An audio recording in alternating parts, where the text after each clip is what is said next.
आप सबको JMSC की गुड मॉर्निंग। मैं शालम एक और नए दिन में आप में से हर एक का स्वागत करना चाहता हूँ। मैं आप सबको बताना चाहता हूँ कि कल रविवार है, संडे है, और जैसा कि आप लोग जानते हैं कि हर संडे हर रविवार को हम आपसे सुबह 10:30 बजे लाइव वर्शिप और आराधना में जुड़ते हैं। तो कल भी हम उसी तरह आपसे लाइव वर्शिप और आराधना में जुड़ेंगे। तो आप ध्यान रखिए कि हम फेसबुक और यूट्यूब दोनों जगह आपसे लाइव जुड़ने वाले हैं। तो आइए हम लोग आगे बढ़ेंगे, परमेश्वर के वचन में से एक पद पढ़ेंगे।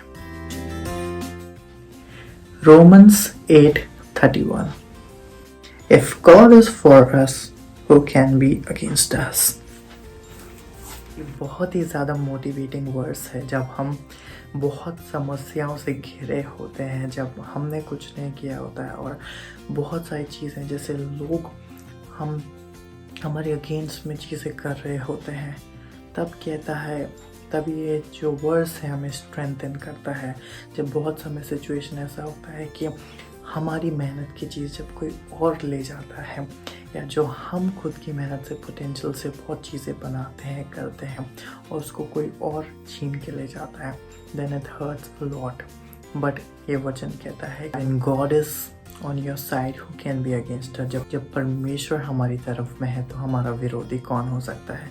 चाहे लोग कितनी योजनाएं बना लें, चाहे शैतान कितनी योजनाएं हमारे अगेंस्ट में बना लें, पर जो परमेश्वर ने हमसे कार्य करवाना है वो किसी भी रीति से, चाहे हमारे पास रिसोर्सेस हो ना हो, चाहे हमारे पास कुछ भी ना हो, चाहे हमारे पास लोग भी ना हो, सिर्फ हम अकेले ही बचे हों, पर उसके बाद भी परमेश्वर कहता है जब परमेश्वर हमारे साथ में है तो कौन हमारे सामने खड़ा हो सकता है।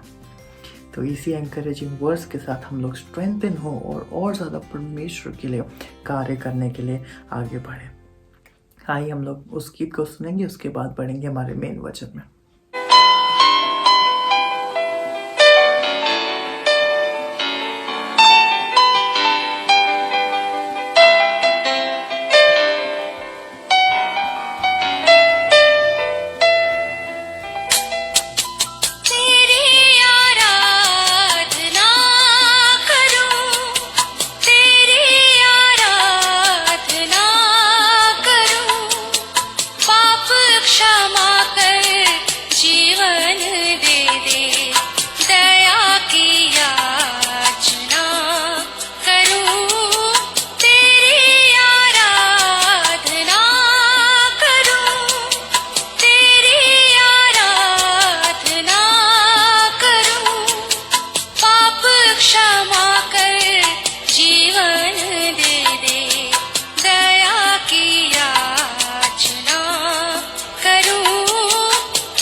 शक्तिमान तू ही है मेरे जीवन का संगीत, तू ही महान सर्वशक्तिमान, तू ही है मेरे जीवन का संगीत। हृदय के तार छेड़े झनकार, हृदय के तार छेड़े झनकार, तेरी आराधना है मधुर गीत।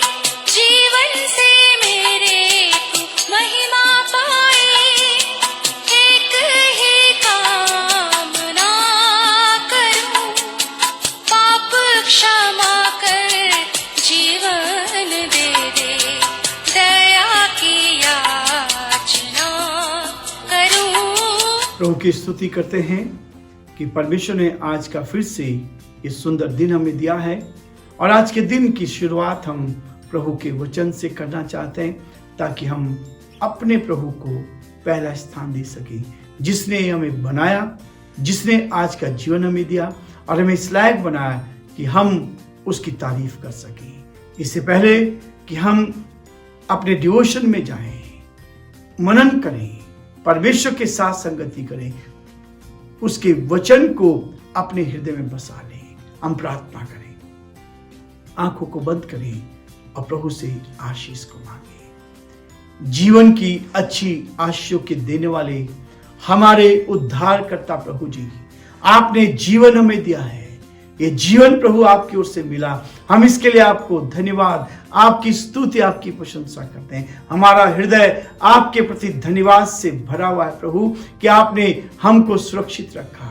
आज इस पृथ्वी पर ये जीवन दे सांसें प्रभु आपकी ओर से हमें मिली हैं। हम इन सब के लिए आपको धन्यवाद, आपकी स्तुति करते हैं। हमारे सारे भाई बहनों को जो आज हमारे साथ यूट्यूब पर, फेसबुक पर जुड़े हैं, आपकी इस आवाज को सुन रहे हैं, आपके इस वचन को जो उनके कानों में जा रहा प्रभु, आपसे प्रार्थना करते हैं, आत्मा से भर, सामर्थ्य से भर, शक्ति से भर अपनी उपस्थिति का एहसास दे, ताकि परमेश्वर सब बातों के द्वारा आप ही का नाम ऊंचा किया जाए और हम और अधिक आपके प्रेम में बने रहकर आपके नाम को ऊंचा उठा सके। धन्यवाद हो परमेश्वर कि आपने हमें संभाला। हम प्रार्थना करते हैं प्रभु उन बीमारों के लिए जो अस्पतालों में प्रभु जी, आप उनको छू कर चंगाई दे। जो परेशानी में है हम उनके लिए प्रार्थना करते हैं पिता, आप उनकी परेशानी को दूर कर। जिनके पास आज भोजन नहीं है प्रभु, हम उनके लिए प्रार्थना करते हैं, उनके लिए भोजन का प्रबंध आप करें प्रभु जी। आप हरेक को हरेक की आवश्यकता के अनुसार देना चाहते हैं प्रभु। हम आपसे प्रार्थना करते हैं, आप उनकी सुधि ले प्रभु जी। जिनको जिम्मेवारी दी गई है उनको जिम्मेवारी उठाने के लिए आप बुद्धि और ज्ञान से परिपूर्ण कर। हर एक की बीमारी से, परेशानी से, कठिनाई से आप हमारे भाई बहनों को बचाएं, ताकि आज का दिन उनके लिए आशीष का दिन और उत्तम दिन बन जाए। हम बड़े आदर के साथ, दीनता, नम्रता के साथ हम सभी को आपके हाथ में सौंपते हैं, हमारे प्रदेश को आपके हाथ में सौंपते हैं। इस प्रदेश की खुशहाली के लिए प्रार्थना करते हैं, अपनी उत्तम आशीष दे। हमारे प्रदेश के मुख्यमंत्री पर आपकी आशीष चाहते हैं, हमारे देश के प्रधानमंत्री पर आपकी आशीष चाहते हैं। प्रभु जी आप संभाले, आप दया कर। सारी महिमा हम आपको देते हुए इस विनती को अपने प्रभु, अपने उद्धारकर्ता यीशु मसीह के नाम से मांगते हैं, आमीन। प्रभु परमेश्वर का धन्यवाद हो कि आज फिर एक नए विषय को लेकर मैं आपके सामने हूं। प्रभु आज मुझे और आपको बहुत आशीष देना चाहता है, ताकि हम आज के दिन में नई आशीष को लेकर आगे बढ़ते जाएं। इब्रानियों उसका 10 अध्याय और उसके 25, और एक दूसरे के साथ इकट्ठा होना ना छोड़े जैसे कि कितनों की रीति है, पर एक दूसरे को समझाते रहें, और जो जो उस दिन को निकट आते देखो त्यों तो और भी अधिक यह किया करो। परमेश्वर अपने जीवित वचन के पढ़े और सुने जाने पर आशीष दे, आमीन। एक दूसरे के साथ इकट्ठा होना ना छोड़े। प्रियो, आपने देखा होगा पिछला वर्ष 2020 चला गया, मार्च महीने से लेकर और आज तक जो संगति होनी चाहिए थी वो संगति नहीं हो पाई। शैतान ने बहुत बड़े विपत्ति पूरी दुनिया के ऊपर भेजी, लोग परेशान रहे, बीमारी से परेशान रहे, ऐसी बीमारी जो लोगों ने कभी नहीं देखी। लेकिन परमेश्वर का धन्यवाद हो कि परमेश्वर हमें बचाता है। वो कहता है कि एक दूसरे के साथ इकट्ठा होना ना छोड़े, जैसे कि कितनों की रीति है, पर एक दूसरे को समझाते रहे। ये परमेश्वर का वचन है। परमेश्वर ने अपने संतों के द्वारा, विश्वास का ये रहस्य था। हमारे जो शुरू के प्रभु के दास और दासी थे, जिन्होंने इस संदेश को दुनिया में पहुंचाया, उनका रहस्य यही था। उनकी सेवकाई का रहस्य था कि वो एक दूसरे के साथ हर रोज संगति करते थे। आज हम संगति करना नहीं चाहते, आज हम एक दूसरे के कमियों को देखना चाहते हैं। लेकिन परमेश्वर कहता है उनका नियमित रूप से एक साथ इकट्ठा होना, यदि यह बात सारी कलीसिया में, सारे विश्वासियों पर सही बैठ जाए, तो हम भी इस दुनिया को उलट पुलट कर सकते हैं। प्रियो, उस समय लोग हर रोज घरों में जाकर एक दूसरे के साथ संगति करते थे, रोटी तोड़ते थे, प्रभु भोज को हर रोज लेते थे, ऐसी संगति में थे। और उन्होंने क्या किया, इस पूरी दुनिया को उलट पुलट कर दिया। उनकी गवाही थी। प्रेरितों के काम उसका 17 अध्याय यदि आप देखेंगे तो वहां पर 17 अध्याय के 6 पद में लिखा है, बहुत स्पष्ट कहता है। 6 पद का है, उन्हें वहां ना पाकर वे यह चिल्लाते हुए यासोन और कुछ भाइयों को नगर के हाकिमों के सामने खींच लाए, ये लोग जिन्होंने जगत को उलट पुलट कर दिया है यहां भी आ गए हैं। परमेश्वर ने दुनिया को बदला, किसके कारण बदला? जब प्रभु इस संसार, यीशु मसीह संसार को छोड़कर गए, जब स्वर्ग पे उठा लिए गए, चेलों ने अपना काम करना शुरू किया, क्योंकि वो रोज इकट्ठे होते थे और रोज इकट्ठे होते थे, रोज प्रभु उनके जीवन में बड़े काम करता था और लोग इस वचन को लेकर आगे बढ़ रहे थे, सच्चाई को अपने जीवन में ले रहे थे, बुराइयों को छोड़ रहे थे और जीवन में सच्चाई को लेकर आगे बढ़ते गए। और इसलिए वहां लिखा है, ये लोग जिन्होंने जगत को उल्टा पुल्टा कर दिया है यहां भी आ गए हैं। यह है परमेश्वर का वो जीवित वचन। प्रियो, एक दूसरे की संगति से हम आशीष को पाते हैं, एक दूसरे से हम सीखते हैं और ये संगति है जो हमें ऑक्सीजन का काम करती है। हमारे जीवन में संगति होना बहुत जरूरी है। और हम सोचते हैं कि नहीं, आजकल ऑनलाइन है, ऑनलाइन पे संगति नहीं है, पर जो आप एक दूसरे के साथ मिलके प्रार्थना करते हैं, संगति करते हैं, उससे आपको ऑक्सीजन मिलती है, ऑक्सीजन मिलती है। परमेश्वर हमें अधिक ताकत देना चाहता है। व्यक्तिगत विश्वास सामूहिक विश्वास को बनाता है। जब आपका व्यक्तिगत विश्वास होगा, जब आप दूसरे विश्वासियों के साथ, लोगों के साथ संगति करेंगे, तो आपका विश्वास जो है वो सामूहिक विश्वास को बनाता है। एक का विश्वास है, प्रभु ने कहा यदि 2 व्यक्ति एक मन के हो तो जो चाहो वो तुम्हारे लिए हो जाएगा, और वे संगति करते थे। इसी तरह सामूहिक विश्वास जो है व्यक्तिगत विश्वास को बढ़ाता है। जब आप एक संगति में आते हैं, जब आप एक साथ बैठते हैं, तब आपका जो सामूहिक विश्वास है और आपका व्यक्तिगत विश्वास है वो बढ़ता है। जब हम सब विश्वासी एक परिवार के रूप में इकट्ठे होते हैं, और यही है, मैं बार बार इस बात के लिए कहता हूं, शैतान 2 चीजों को बर्बाद करना चाहता है। वो परिवार को बर्बाद करना चाहता है और कलीसियाओं को बर्बाद करना चाहता है। उनके बीच में फूट डालने की कोशिश करता है, और ये शैतान का एक बहुत बड़ा हथियार होता है।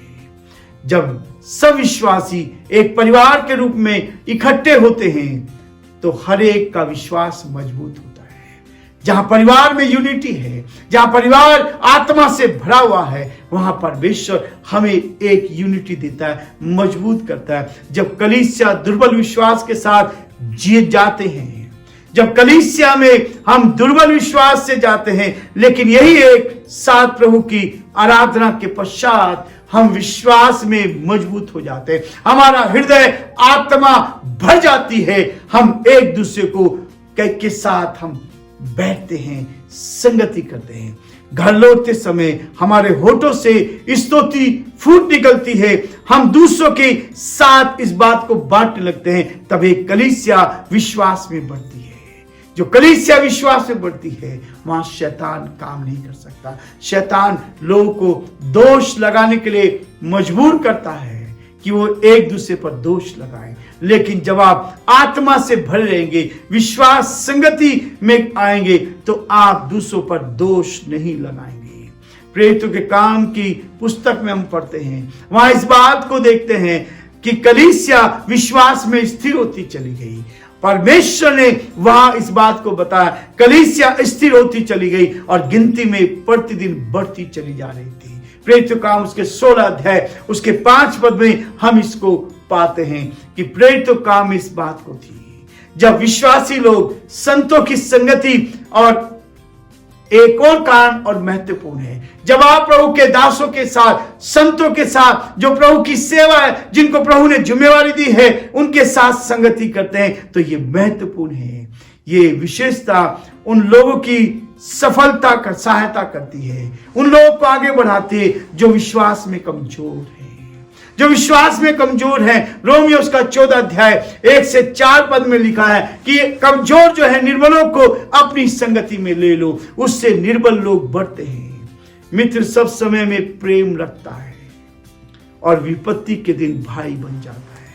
नीति वचन उसका 17 अध्याय उसके 17 पद में लिखा है, आप जब प्रभु के साथ संगति करेंगे। एकता का यह अर्थ नहीं कि हम सब एक समान हो, एकता का यह मतलब नहीं है हम एक समान हो। एकता का अर्थ समरूपता नहीं है, परंतु हमारा परमेश्वर विधिवत का परमेश्वर है। वो अनेकता में एकता का तरीका लाता है। हमारा परमेश्वर अनेकता में एकता का लेकर आता है। मनुष्य की ये प्रवृत्ति है कि उसी से मेल करता है जो ठीक उसी जैसा होता है। हम लोग ऐसी संगति ढूंढते हैं जो मेरी हाँ में हाँ करेगा, जो मेरे समान होगा। यदि मैं गलत कर रहा हूं और मेरे गलती में मेरे साथ है तो तब तो हम उसके साथ मेल मिलाप करते हैं। लेकिन यदि वो हमारी इन गलतियों में हमारा साथ नहीं देता तो उसके साथ हमारा मेल नहीं हो सकता। लेकिन परमेश्वर में अद्भुत विधिवतता के साथ अपने आप को बढ़ाता है। परमेश्वर हमें बढ़ाना चाहता है ताकि हम एक दूसरे को बढ़ा सकें। परमेश्वर के लोगों के इकट्ठे होने से पवित्र आत्मा के वरदानों का सही तरीके से पालन होता है। परमेश्वर हमारे जीवनों में पवित्र आत्मा के वरदानों को भर देता है। तब एक दूसरे का अवलोकन करते हैं, एक दूसरे के साथ देखते हैं, उसके पास ये वरदान है, मेरे पास ये वरदान है, तब हम आगे बढ़ेंगे। परमेश्वर उनका उपयोग कर रहा है। कलीसिया में सबके पास अलग अलग वरदान होते हैं और उन वरदानों का जब हम इस्तेमाल करते हैं केवल अपने स्वार्थ के लिए नहीं, कलीसिया की बढ़ोतरी के लिए, तब हम अपने विश्वास की मात्रा जान सकते हैं। ये है आप कितने विश्वास में मजबूत हैं जो उसने हमें दी है।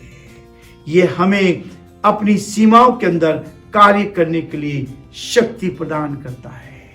आप अपने दायरे में काम करें। परमेश्वर आपको इस बात के लिए कहता है, उभारता है ताकि आप आगे बढ़ते जाएं। इस कारण हमारे अगुओं पर जबरदस्त जिम्मेवारी होती है कि हम विश्वास में अपने विश्वासी भाइयों के लिए एक जीवित उदाहरण बन सके। आपका विश्वास का जीवन होना चाहिए। आप परमेश्वर से मांगते हैं, संगति करते हैं, विश्वासियों की संगति करते हैं, तो आपका विश्वास मजबूत होना चाहिए। हम इस बात को देखते हैं तीमुथियुस का 4 अध्याय, पहला तीमुथियुस का 4 अध्याय उसके 12 पद में कहता, तीमुथियुस को लिखे गए अपने पहले पत्र में पौलुस लिख रहा है, इस बात को कहता, विश्वास की अच्छी कुश्ती लड़, विश्वास की अच्छी कुश्ती लड़। अपने दूसरे पत्र में उसने गवाही दी है, मैं अच्छी कुश्ती लड़ चुका हूं, मैंने विश्वास की रखवाली की है। इसलिए प्रियो, परमेश्वर कहता है, हे परमेश्वर हमें ऐसे अगुवे दीजिए, हमें ऐसे लोग दीजिए जो वास्तव में विश्वास में मजबूत हो, जो संगति से आशीष को पा सके। हम एक दूसरे की संगति रखें और अपने विश्वास को मजबूत करें। और यदि आपका विश्वास मजबूत है तो आप बड़े कार्य कर सकते हैं, क्योंकि किसी पास्टर की प्रार्थना से, किसी प्रभु के सेवक की प्रार्थना से कुछ नहीं होगा यदि आपका विश्वास नहीं है। आपका विश्वास होगा तो आप चंगाई पाएंगे, आपका विश्वास होगा तो आपके जीवन में परमेश्वर अद्भुत काम करेगा। आपके विश्वास के आधार पर यीशु मसीह ने हमेशा कहा, जो उसके पास आए, जा तेरे विश्वास के अनुसार तेरे लिए हो। और आज भी हम सोचते हैं कि एक बार कलीसिया के पासवान ने, एक बार प्रभु के सेवक ने आपके सर के ऊपर हाथ रखा तो आपकी सारी तकलीफ दूर हो जाए। आपका विश्वास कैसा है, आपके विश्वास के आधार पर ही आपको मिलेगा। परमेश्वर ऐसा कहता है और ये उसका वचन है। प्रभु आप सबको बहुत आशीष दे और प्रभु का हाथ हम सब पर आज पूरे दिन भर बना रहे और हम उसकी संगति में आगे बढ़ते जाएं। Thank you so much. अभी तक आप लोग हमारे साथ बने रहे और कल का रविवार एक पवित्र दिन आपके लिए होने वाला हो सके और हम लोग साथ मिलकर हम परमेश्वर की आराधना करके उस परमेश्वर के जीवित नाम को ऊंचा करने वाले हो सके। Thank you so much. Have a nice day. God bless you all.